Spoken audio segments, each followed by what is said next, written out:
Hi everybody, I'm Mom and I welcome you all to MomDas Life Handmade. Today I'm going to share with you a few DIYs which are beautiful, very serene, very nice looking, especially for this time of the year. As a matter of fact, this is so good, you can use it throughout the year.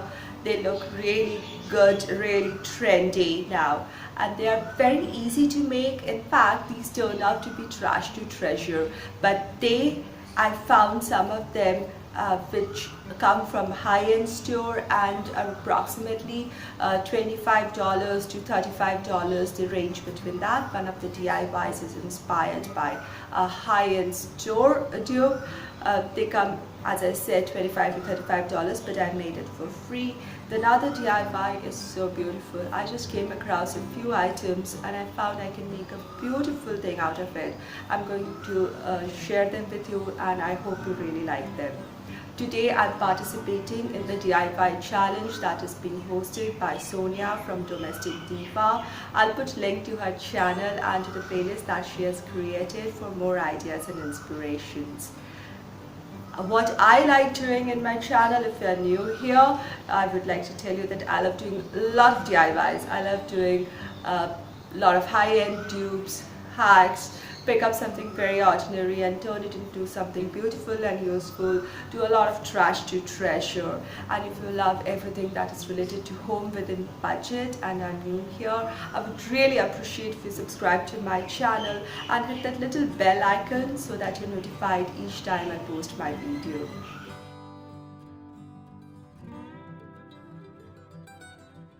Now for this DIY, I'm using a mason jar which I've cleaned, removed the label, and it's nice and clean now.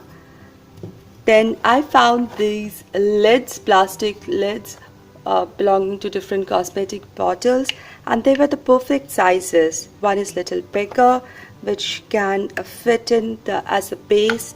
One is slightly smaller than this, which can fit in as a lid, and another smaller one. So I've got three such lids. Now this is a nylon mesh. This is basically can become a bag. This is something we find at the grocery stores for the fresh vegetables to carry in them back and bring it home in this mesh. So this is a nylon mesh.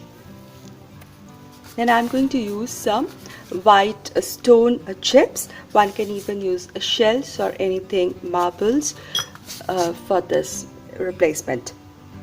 So the first thing I'm going to do is I'm going to put this jar inside this mesh because it's a ready mesh, and once I have fully gone in and about an inch on either side, I'm going to fold it and glue it at the bottom and cut off this extra part and glue it just near the rim so that it doesn't show in this part, which will be visible to everybody. It will not show here. I'll glue it here. Now I have attached it at the bottom, and this I'm going to pull as much as it comes and then pinch it here and cut off. It easily cuts off. Now I'm going to glue everything.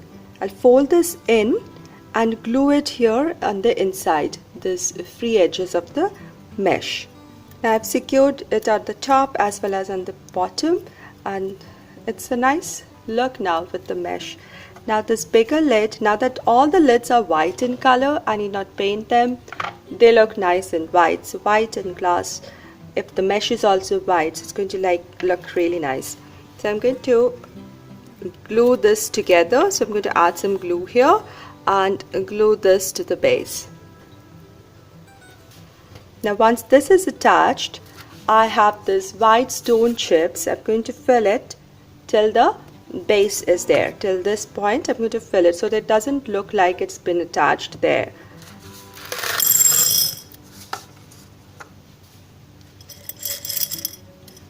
So it's coming till this level. Now I can always add a votive candle in the center or maybe a false plant. And the next thing I'm going to do is this lid, which is smaller than this one.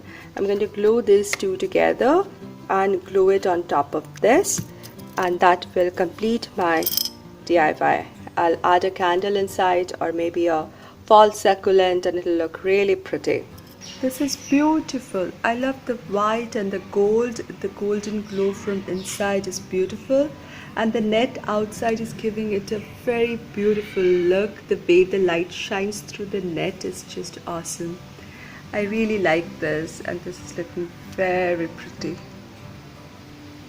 For this DIY, I have taken this dry erase whiteboard. Now this was a mini whiteboard and this is very old and I had to discard it, but I didn't throw it away. I had to discard it because it became so rough that it did not wipe out clean. As you see, I've tried cleaning this, but it doesn't come out anymore. So this is of no purpose as a whiteboard, but I still kept it because I wanted to use this. As you see, this metallic sheet that is at the back, it has this galvanized look and I want to use it for the decor. So when I took it out today for the video, it was already missing one side. So I'm basically going to take this out. So okay, will it stand? Let's see if I can make it stand. So now I think it's glued. There is a white sheet on the front and this is a thermocol in the middle and the metallic sheet at the back. So I'm going to take this metallic sheet out.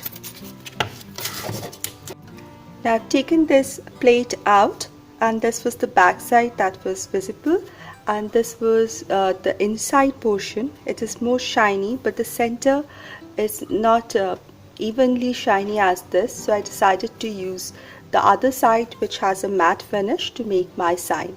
Now it had a hole here for fixing it with that whiteboard and I needed a hole to hang it. Now because this is not in the center, I measured this distance from here and I made a hole here using a nail and hammer so that I can put in a jute rope through this for hanging this sign on the wall or door. Now I'm going to use some acrylic paints and brush to make my sign. Now one can use any kind of stencil one likes for doing the same.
Yes, you guessed it right. Now the next thing we need is a bee.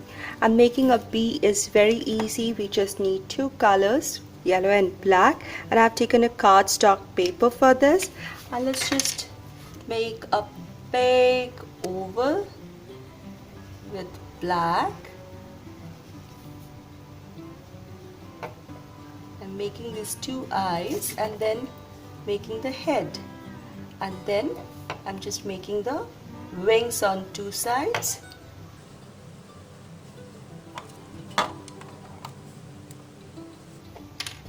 Now first I'll fill in the yellow color and then make the stripes because otherwise it will be difficult to bring yellow over black.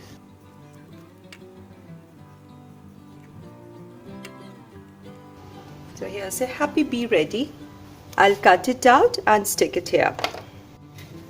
Here is the bee cut out, and I'm using a foam double sticking tape because it gives a little elevation and therefore a 3D effect. So I'm going to attach the bee here. Now the bee doesn't look complete. Yes, it has missing the antenna. So I'm going to make the antenna.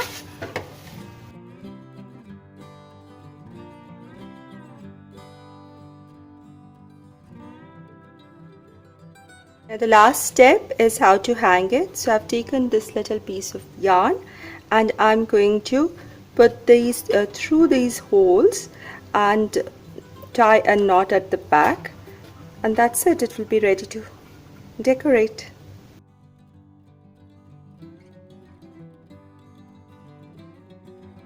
Thank you so much everybody for watching, and I wish everybody be happy. This is cute and beautiful. I hope you liked the 2 DIYs and would soon join me in my next video, in my next DIY. I'll see you very soon. Until then, be creative, be positive, and be happy.